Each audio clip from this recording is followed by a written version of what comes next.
Opa senang mempunyai anak cucu yang takut akan Tuhan. Beneran opa, bukankah lebih menguntungkan punya anak yang uangnya banyak?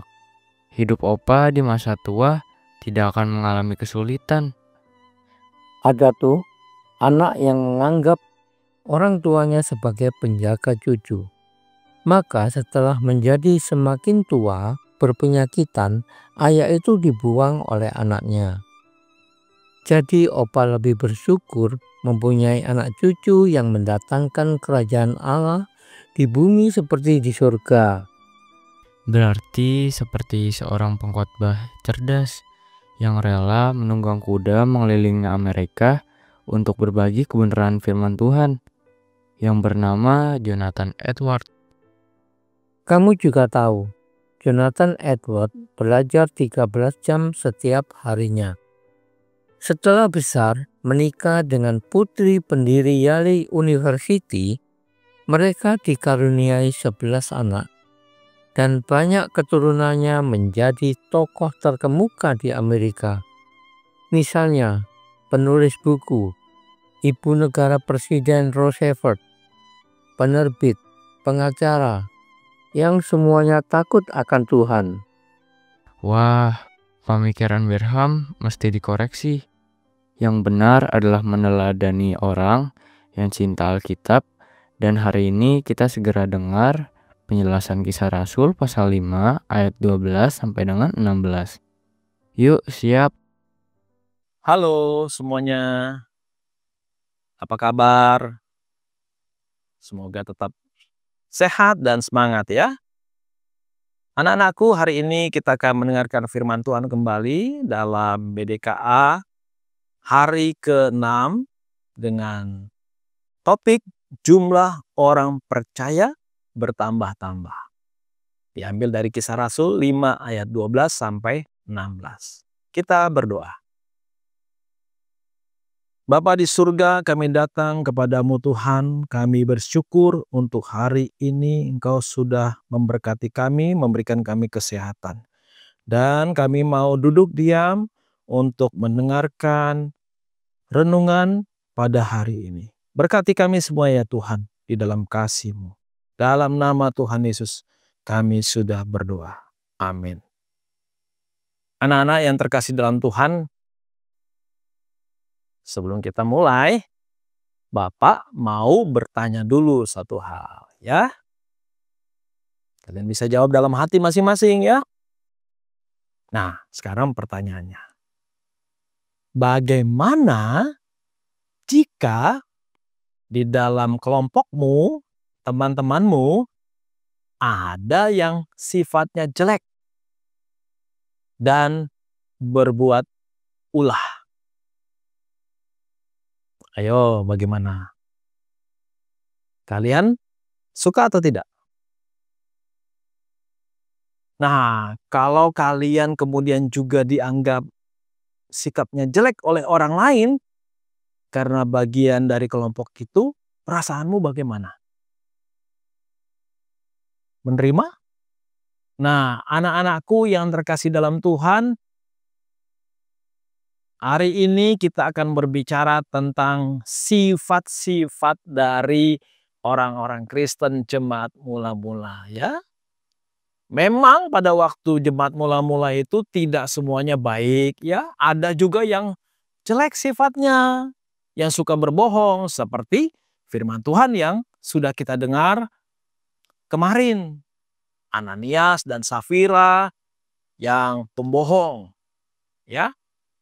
Tetapi banyak juga ternyata yang sifatnya baik ya, memiliki karakter-karakter yang baik ya di dalam jemaat mula-mula ini. Jemaat mula-mula mereka suka berkumpul bersama-sama.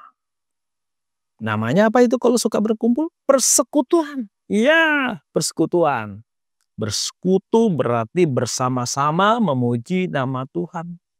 Dan mereka berkumpul di Serambi Salomo dengan akrab. Dan pada waktu mereka berkumpul memuji Tuhan, terjadi juga mujizat-mujizat ya anak-anak. Mujizat itu berarti suatu perkara yang besar, yang mustahil, tapi bisa terjadi, anak-anakku. Tetapi walaupun banyak terjadi mujizat, orang sakit disembuhkan, orang lumpuh berjalan, dan lain sebagainya, itu memang disukai oleh orang, dikejar. Beberapa orang suka ngejar mujizat, menginginkan mujizat, tetapi tidak semuanya mencari mujizat, tapi memang benar-benar mencari tempat bersekutu mereka, mencari Tuhan, anak-anak. Ya, bukan mujizat itu yang paling penting dalam ibadah, dalam iman kita, tetapi Tuhan yang paling penting. Ingat ya, bukan mujizatnya yang penting yang kita kejar, tapi mencari Tuhannya yang penting, yang perlu kita kejar. Nah, di dalam jemaat mula-mula terjadi satu komunitas iman, ya. Iman yang saling menguatkan satu sama lainnya, ya. Nah, iman itu apa, anak-anakku, ya? Iman itu adalah iman yang mau meletakkan seluruh hidupnya kepada Allah, kepada Tuhan, ya. Kalau kita punya iman, kita letakkan masa depan kita kepada Tuhan. Kalian pasti punya cita-cita, ya. Kalian ingin cita-cita kalian terwujud. Tetapi kalau kalian tidak punya iman, maka kalian akan berusaha mencapai cita-cita itu dengan usahamu, ya. Kamu menganggap bahwa kamu punya kepintaran, kamu punya karunia, bakat, ya, yang hebat dengan main musik dan lain sebagainya. Itu semua karena kamu. Sehingga ketika kamu nanti berhasil mencapai cita-citamu itu, ya, mungkin ada yang menjadi seorang dokter, mungkin ada yang menjadi pengusaha, atau banyak hal yang lainnya, ya. Tetapi kamu tidak melibatkan Tuhan di dalam cita-citamu itu. Nah, itu adalah sesuatu cita-cita yang di luar Tuhan. Ya. Tetapi kalau kamu bercita-cita dengan berdasarkan tadi yang Bapak bilang, apa tadi? Iman, ya. Kamu meletakkan cita-citamu dalam iman, maka kamu sadar semua yang kamu miliki, kehebatan, bakat, kepandaian, itu dari Tuhan, maka kamu akan berusaha untuk mencapai cita-citamu dengan iman itu, dan kamu akan menjalaninya dengan mencari teman-teman seiman. Mencari tempat persekutuan untuk bertumbuh. Betul enggak? Iya. Karena iman itu bisa bertumbuh kalau ada tempat bersekutu. Kalau kamu tidak punya tempat bersekutu, imanmu sulit untuk bertumbuh. Iman itu harus dibarengi dengan teman-teman persekutuan yang baik yang bisa menguatkan iman kita satu sama lain. Karena itu perlu kalian tidak hanya datang ke gereja hari Minggu, ke sekolah Minggu, tapi kalian juga perlu ikut kegiatan yang lain, anak-anak. Apa itu contohnya, Kak? Contohnya adalah ikut persekutuan doa, ya. Kalau ada acara persekutuan doa, ikutin.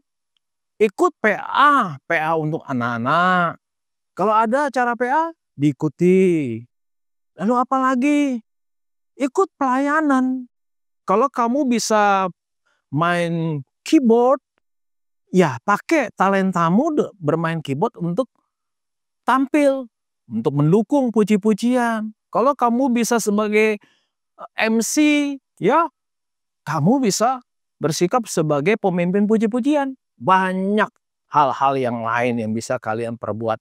Nah, disinilah yang menjadi unsur penting, anak-anak, dari jemaat mula-mula. Kenapa mereka jadi suka berkumpul? Kenapa mereka bisa punya iman? Nah, ini menjadi pelajaran bagi kita orang-orang yang hidup di zaman sekarang. Nah, Bapak percaya bahwa kalian pun akan bisa memiliki tempat persekutuan ya di gerejamu, menjadi tempat persekutuan yang indah di mana imanmu boleh bertumbuh kepada Tuhan. Amin. Kiranya Tuhan menyertai dan memberkati kalian. Mari kita bersatu dalam doa. Bapa, kami datang kepadamu, sekali lagi bersyukur kami boleh mendengarkan sabda-Mu ya Tuhan. Biarlah Engkau menolong kami, menguatkan kami untuk menjadi pelaku-pelaku firman Tuhan. Dalam nama Yesus kami sudah berdoa. Amin.